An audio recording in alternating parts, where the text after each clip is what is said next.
good evening. Welcome to our channel All These Scholars. Today we will continue our previous chapter that is going on matrices. And in matrices today is part number 4 of this chapter. So let's start.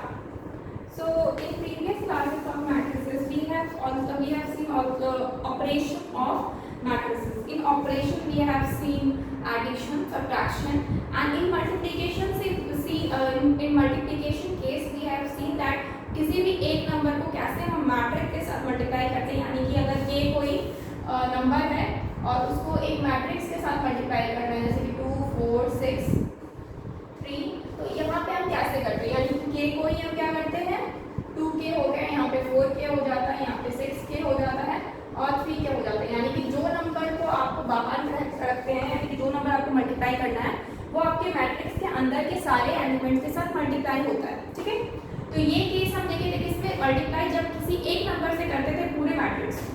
अब हम पूरे matrix को matrix के साथ कैसे multiply करते हैं वो आज हम देखेंगे। ठीक है, तो today's topic is multiplication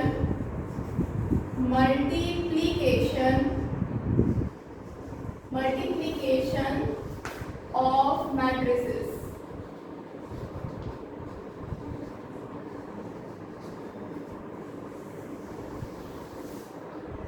multiplication of matrices. तो एक्चुअली मल्टीप्लिकेशन ऑफ मैट्रिसेस क्या होता है एक्चुअली, तो जैसे कि सपोज एक मैट्रिक्स है, ठीक है, इसमें A B C D आपके पास एलिमेंट्स रखे हुए हैं जो कि आपके 2 into 2 ऑर्डर का है, यानी कि m into n, यानी कि m भी 2 है और n भी 2 है। ठीक है, आपको एक और मैट्रिक्स के साथ मल्टीप्लाई करना है, ये मैट्रिक्स है E F। तो क्या ये मल्टीप्लाई होगा, इसमें ऑर्डर क्या दिया हुआ है 2 into 1, 2 into 1 है, यानी कि रो आपका 2 है, कॉलम 1 है, तो क्या एलिमेंट इसमें 4 है, इसमें एलिमेंट 2 है, तो क्या ये मल्टीप्लाई होगा, ए और बी अगर मल्टीप्लाई करने बोलते हैं तो वी विल से यस होगा। क्यों होगा मल्टीप्लिकेशन, क्योंकि जब मल्टीप्लिकेशन करते हैं मैट्रिसेस में दो मैट्रिक्स के बीच में, तो हम सिर्फ एक चीज देखते हैं कि ए का नंबर ऑफ जो रो है वो बी के नंबर ऑफ कॉलम के इक्वल होना चाहिए, यानी कि ए का रो जितना भी नंबर का होगा वो आपके बी के कॉलम के इक्वल होना चाहिए। ठीक है, अगर ऐसा होता है तो ये मेरा मल्टीप्लिकेशन पॉसिबल है, अगर नहीं होता है तो नहीं पॉसिबल है। सपोज ये अगर ई एफ जी भी होता है यहाँ पे मैट्रिक्स में, यानी कि 3 into 1 का होता, तो नंबर ऑफ रो यहाँ पे सिर्फ 2 ही है और यहाँ पे कॉलम में आपका 3 है, तो ये इक्वल नहीं है, दैट मीन्स मल्टीप्लाई नहीं होगा। यानी कि कोई मतलब नहीं सामने वाले का रो और कॉलम दोनों इक्वल हो, ये जरूरी नहीं है, सिर्फ मुझे देखना है ए का रो और बी के कॉलम के इक्वल होना चाहिए, ए का रो बी के कॉलम के इक्वल होना चाहिए। ठीक है, बस ये चीज के ऊपर जब क्वेश्चन करेंगे ना थोड़ा अच्छे से और क्लियर होगा। अभी बस इतना जानिए कि ये जरूरी नहीं है कि दो मैट्रिक्स को मल्टीप्लाई करने के लिए आपको दोनों का एलिमेंट्स एकदम इक्वल होना चाहिए, नहीं, ये जरूरी नहीं है। क्या इक्वल होना चाहिए, बस आपका पहले वाले का रो दूसरे वाले के कॉलम के बस इक्वल होना चाहिए, दैट्स इट। ओके, इसका डेफिनेशन लिख लेते हैं। Two matrices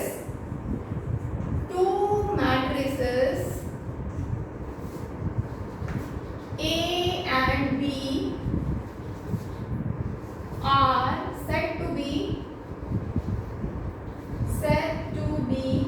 compatible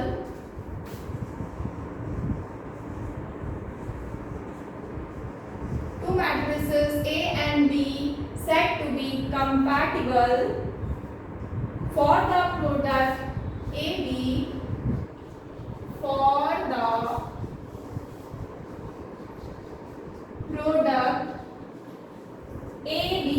product AB if and only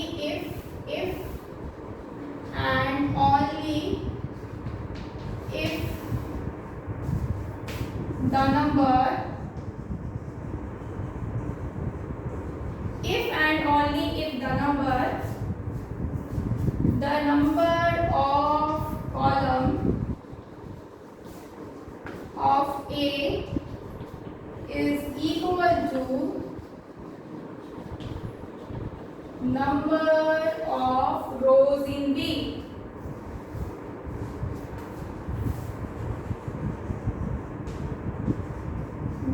ठीक है, ये डेफिनेशन है.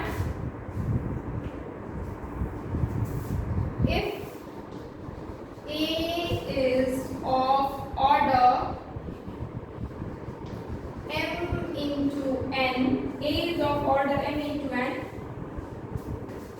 and B is of order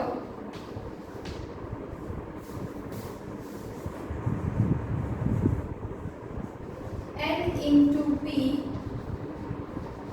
then AB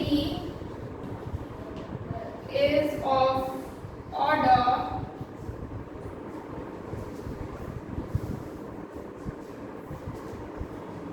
m into P, comma, and is defined as AB is equal to कुछ भी आएगा C, that is I K,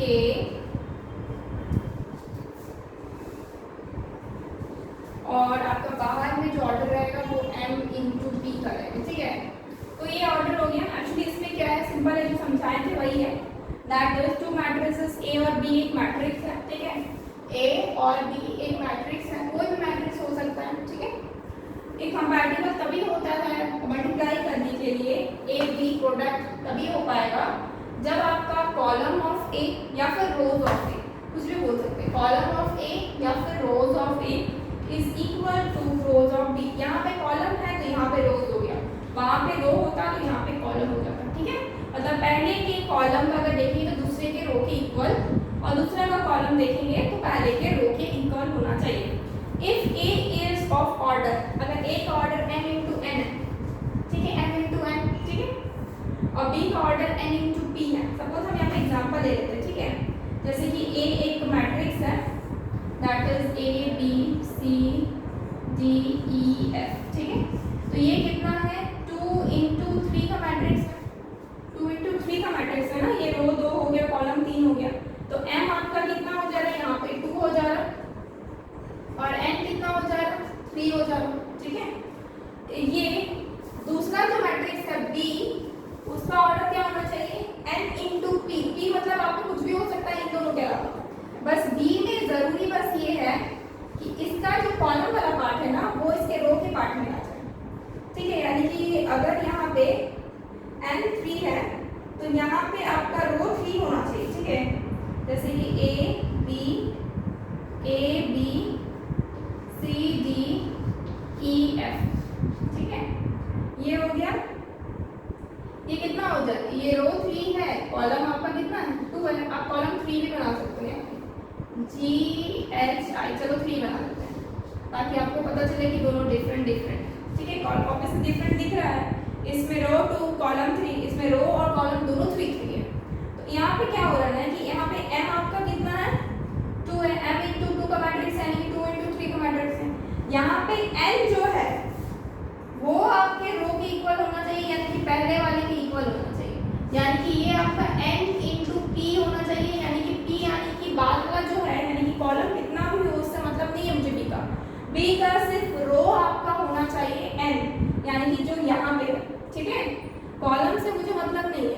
ठीक है, क्योंकि हम ये तीनों को क्या करते हैं ना, पहले जो 3 रो है ना उसको हम मल्टीप्लाई करते हैं इसके कॉलम के साथ. ठीक है, इसके कॉलम के साथ मल्टीप्लाई करेंगे, फिर पहले वाले को ही दूसरे वाले के साथ मल्टीप्लाई करेंगे, फिर पहले वाले को ही हम तीसरे वाले कॉलम के साथ, मतलब जितना कॉलम होगा सबके साथ मल्टीप्लाई करेंगे. ठीक है, तो 1 2 3 जो है ना वो एक एक करके मल्टीप्लाई होता है, A से, B C से, E से. ठीक है, दूसरे वाले का भी सिमिलर, यहाँ पे A से मल्टीप्लाई, B से मल्टीप्लाई या E से, उसी तरह से आपके बढ़ते जाएगा. ठीक है, अगर आप अनइवन होगा, मतलब यहाँ पे 3 है यहाँ पे 4 बना दोगे तो फिर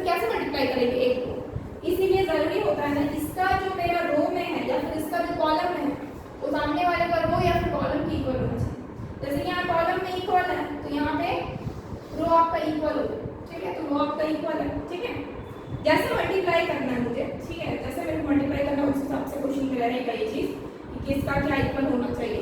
लेकिन इससे कोई फर्क नहीं पड़ता है कि n ऑर्डर मतलब ये आपका क्या है, ठीक है, 3 into 3 का हो, 3 into 4 का हो, 3 into 5 का हो, 3 into 6 का हो, इससे कोई फर्क नहीं पड़ता, मतलब 3 into बस वो 3 होना चाहिए, कॉलम कुछ भी हो, इसलिए हम यहाँ पे p लिखे हैं। तो जो भी मैट्रिक्स जो बनेगा ना वो m into p ऑर्डर का बनेगा, यानी कि a b आपका जो भी बनने वाला है यहाँ पे जो भी मैट्रिक्स बनेगा ऑब्वियसली ये तीनों इससे मल्टीप्लाई होगा, तो 3 इधर आ जाएगा, m आपका 2 है और p आपका कितना है 3 है, ठीक है, m into 3 का बनेगा, ओके। ये तीन को जब तीनों के साथ मल्टीप्लाई करेंगे ना तो आपका कितना आ जाएगा, यहाँ पे ये चीज दिखाएगा, ठीक है। फिर आप दूसरे वाले को भी तीनों के साथ करेंगे तो वो यहाँ पे दिखाएगा, ठीक है, तीसरे वाले से करके दिखाएगा, ठीक है। तो 2 into 3 का मैट्रिक्स बनेगा, 2 into 3 मतलब ये इस तरह से बनेगा, ओके। तो अभी क्वेश्चन लेते हैं, इसके ऊपर थोड़ा एग्जांपल देख लेते हैं तब बनेगा, ठीक है। एग्जांपल लेते हैं, ठीक है, एग्जांपल लेते हैं इसके ऊपर। सपोज ए, ठीक है, यहाँ पे ए मेरा एक मैट्रिक्स है, सपोज यहाँ पे 3 है, 5 है, -1 है, 2 है, ठीक है, और एक मैट्रिक्स है दैट इज बी, ये सपोज कितना है 4 और 7, ठीक है। तो ए और बी दो मैट्रिक्स है, तो आप देखो ये कितना का है 2 into 2 मैट्रिक्स का, यानी 2/2 का है, ये आपका 2 into 1 का है, ठीक है। आप इसको m into n मान लो, इसको आप मान लो n into p, ठीक है, n into p मान लो, जस्ट इससे पहले जैसा हुआ। इसमें देखो क्या है, आपका कॉलम कितना है 2 है, हम क्या बोले थे a का कॉलम, ठीक है, a का यहाँ पे कॉलम देखो, a का कॉलम इज इक्वल टू क्या हो गया b के रो के इक्वल है, तो हम देख रहे हैं इक्वल है, तभी जाके हम मल्टीप्लाई कर सकते हैं। क्या हम इन दोनों को मल्टीप्लाई कर सकते हैं? वी विल से यस, क्योंकि a का column is equal to b का रो है, तो we will say yes multiply हो सकता है। तो मल्टीप्लाई जब हो सकता है तो a b लिखेंगे, यानी कि a into b, तो यहाँ किस तरीके से मल्टीप्लाई करते हैं, इसका जो रो वाला पार्ट है, ठीक है, a का जो रो है वो इसके कॉलम से मल्टीप्लाई होगा, जैसे कि ये 3 को हम पहले 4 से मल्टीप्लाई करेंगे, 3 into 4, ठीक है। फिर ये जो 5 है उसको मल्टीप्लाई करेंगे नीचे 7 से, क्योंकि ये रो इस कॉलम से मल्टीप्लाई होता है 7 से, ठीक है। तभी ना हम इक्वल करते हैं ना, कॉलम और रो इक्वल होना चाहिए एक दूसरे का। अब ये आपका ऊपर वाले से इक्वल होगा -1 into 4 और 2 आपका 7 से मल्टीप्लाई होगा 2 into 7, ठीक है। तो ये मल्टीप्लाई हो गया, और जब हम इसको सॉल्व करेंगे तो कितना आएगा, ये 12, ये -4, 7 5 is 35, 7 2 is 40, तो आपके पास 2 into 2 का मैट्रिक्स आ रहा, यानी कि ए भी आपका 2 into 2 है। तो एक्चुअली में जब मेरे को पता था कि जब ये बनता है ए बी, तो यहाँ पे मैट्रिक्स में जैसे कि m into n है, n into p है, ठीक है, m into n और n into p है, तो क्या आ जाएगा मेरा यहाँ पे m into p आ जाता है। तो m यहाँ पे 2 है, तो आप देखो 2 और p यहाँ पे p तो 1 है ना, m into n नहीं आता है क्या, m into p, m into n का मैट्रिक्स दूसरा, m into अगर p आता है, देखो तो यहाँ पे मिल रहा है 2 into 2 का मैट्रिक्स, ये 2 into 2 का ही रहेगा, ठीक है, इसको ऐसे whatever that is, मैट्रिक्स कितना का आएगा यहाँ पे 2 into 2 का, ठीक है। अब बात करते हैं क्या हम b को a से मल्टीप्लाई कर सकते हैं, क्या हम b को a से मल्टीप्लाई कर सकते हैं, तो इसका कॉलम b का कॉलम कितना है, एक ही कॉलम, क्या b का कॉलम आप चेक करो, क्या b का कॉलम a के रो के बराबर है, तो b में कॉलम कितना है 1, ए में कॉलम रो कितना है 2, तो नहीं है, तो इसी वजह से ये आपका बी ए मल्टीप्लाई नहीं हो सकता, बी ए क्या हो जाएगा, नॉट डिफाइंड हो जाएगा। ठीक है, बी ए क्या हो जाएगा, नॉट डिफाइंड हो जाएगा। Okay, take a screenshot.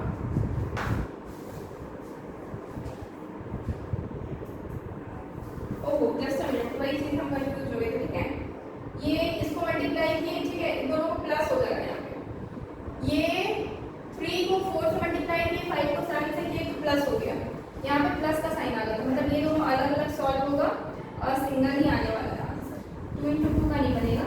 Actually सिर्फ मल्टीप्लाई नहीं करते, पूरा ऐड भी करना है, तो इन दोनों को अगर ऐड करेंगे तो कितना आएगा 7 47, और इन दोनों को ऐड करेंगे तो ये आ जाएगा 10 प्लस का 10। ठीक है, तो इसमें रो कितना है 2, कॉलम कितना 1, वही चीज हम बोल रहे थे ना, यहाँ पे कितना है m × p आ जाएगा। ठीक है, m × p, देखो आ गया ना, m क्या है आपका 2, p क्या है 1, यानी कि 2 × 1 का जो आपका फॉर्मूला में बताए थे ना कि p m p हो जाएगा, m × p हो जाएगा, m/p हो जाएगा, तो m कितना है 2, p कितना है 1, तो आ गया ना यहाँ पे 47।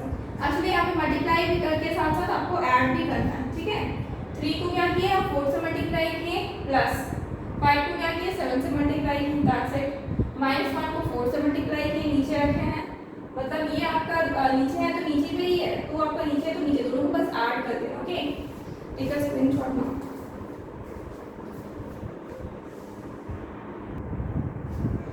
तो एक और एग्जांपल लेते हैं इसका अलग अलग, एक्चुअली ये थोड़ा सा कॉम्प्लेक्स है, थोड़ा मल्टीप्लिकेशन जो पार्ट है थोड़ा सा कॉम्प्लेक्स है।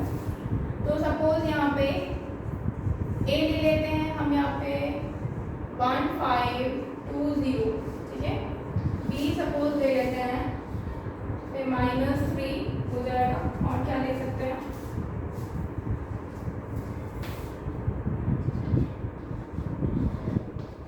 ए भी हम दो मैट्रिक्स ले लिए। ठीक है, दोनों ही आपका 2/2 का ले लेंगे, ये 2 × 2, ये m × n समझिए, ये भी 2 × 2, इसको n × p समझिए, और हमको पता है कि जो भी मेरा a b आएगा, वो जो भी आएगा वो मेरे को पता है दैट इज m × p का आएगा। ठीक है, तो यानी कि ये भी 2/2 का मैट्रिक्स आना चाहिए। ठीक है, m × p होता है 2/2 का मैट्रिक्स आना चाहिए। तो सबसे पहले हम a को b से मल्टीप्लाई करेंगे, तो a b जब मल्टीप्लाई करते हैं तो क्या होगा, ये रो आपका इस कॉलम से मल्टीप्लाई होगा। ठीक है, तो 1 × 3, 1 × 3, ठीक है, प्लस 5 हो जाएगा 4 से, 5 × 4। ओके, नाउ अगेन ये वाला पार्ट जो है ना, ये आपका पहले वाले कॉलम से हुआ, फिर यही पार्ट दूसरे वाले से कॉलम से हुआ, यानी कि 1 × -1, ठीक है, प्लस 5 × 6 नीचे वाले के साथ। क्लियर? नाउ अब नीचे वाला जो है वो दोनों इससे मल्टीप्लाई होगा, दोनों एक बार इससे फिर एक बार इससे, तो 2 × 3 प्लस 0 × 4, अगेन 2 × -1 प्लस 0 × 6, तो ये आपका फाइनली क्या मिल रहा है आपको 3 और 20, 3 प्लस 25 हो जाए 20, ये नीचे 6 प्लस 0, ना बगल में क्या हो जाएगा 1 प्लस 6 5 30, और ये हो जाएगा -2 प्लस 0। ओके, तो ये आपका हो गया मैट्रिक्स। उसके बाद नेक्स्ट आगे देखते हैं, आगे एक और स्टेप बनेगा, दैट इज ये 23, ये 6, ये हो जाएगा प्लस का 29, यानी 29, और ये हो जाएगा -2। तो हम क्या देख रहे हैं, ये मेरा 2/2 का मैट्रिक्स बन रहा है, यानी कि जो ए बी मल्टीप्लिकेशन के बाद आया है वो कितना मेरा 2/2 का बन रहा है। ठीक है, अब क्या हम बीए कर सकते हैं, देखते हैं हम बीए कर सकते हैं। तो बी में कितने कॉलम्स हैं 2, ए में कितने, इसमें कितने कॉलम्स हैं, बी में कॉलम्स कितने हैं 2, और ए में रोज कितने हैं 2, तो 2 2 आ रहा है दोनों में, तो हम क्या कर सकते हैं, कंपैटिबल है, यस मल्टीप्लाई के लिए मल्टीप्लिकेशन के लिए कंपैटिबल है, तो हम क्या करते हैं डायरेक्टली हम मल्टीप्लाई करते हैं। ओके, बीए कर रहे हैं मतलब इसको इसके साथ मल्टीप्लाई करना है। अब क्या करना है ना कि इसका जो रो है वो इसके कॉलम के साथ हो, ठीक है, यानी कि 3 into 1 प्लस -1 इंटू, अब ये कॉलम के साथ हो रहा है यानी कि 2 के साथ मल्टीप्लाई, ओके। नाउ अगेन ये रो फिर इस कॉलम के साथ होगा, यानी कि 3 into 5 -1 into 5 plus -1 into 3 into 5 plus -1 into 0 हो जाएगा, ठीक है। नीचे में अगेन करते हैं 3 into 2 के साथ होगा, ठीक है, नीचे वाले के साथ, यानी कि मतलब एक बार हम इसको एक पूरे को इसके साथ किए 1 2 और फिर इसी को हम इसके साथ भी किए, अब हम 4 के साथ करेंगे, ठीक है। हम नीचे वाले को हम ये वाले को करेंगे, ठीक है। 4 into एक बार 1 के साथ प्लस 6 into 2 अगेन 4 into 5 और 6 into 0, ओके, दोनों बार हो गया, ओके। इसको देखते हैं क्या मिल रहा है मुझे। ये 3 हो जाएगा, 3 - 2, यहाँ हो जाएगा 4 प्लस 6 हो जाएगा 12, ये हो जाएगा 15 प्लस हो या -0 कोई फर्क नहीं पड़ता, 15 लिखते हैं, 15 प्लस 0 लिख देते हैं, 5 4 जाए 20 प्लस 0। तो फाइनली मुझे क्या मिल रहा है यहाँ पे, ये 1 और ये 4, ये 12 4 16, इधर 15 और इधर 20, यानी कि जो फाइनली मुझे आंसर मिल रहा है वो 2 into 2 यानी कि 2/2 का एलिमेंट्स मिल रहा है। तो कहने का मतलब है कि मेरे को अब समझ में एक्चुअली करना क्या होता है, एक का रो को मतलब जो पहले होता है उसका हम क्या लेते हैं, रो लेते हैं, ठीक है, जो पहले होता है उसका रो लेते हैं, जो दूसरा बार में होता है उसका हम कॉलम के साथ मल्टीप्लाई करते हैं, उसके बाद जितने कॉलम है उन सबके साथ मल्टीप्लाई करेंगे। इससे पहले वाले का जो रो है वो इक्वल होनी चाहिए दूसरे वाले के कॉलम के, या फिर पहले वाले का कॉलम इक्वल होना चाहिए दूसरे बाय रो के, तभी जाके मल्टीप्लिकेशन पॉसिबल है, ठीक है। तो टेक अ स्क्रीनशॉट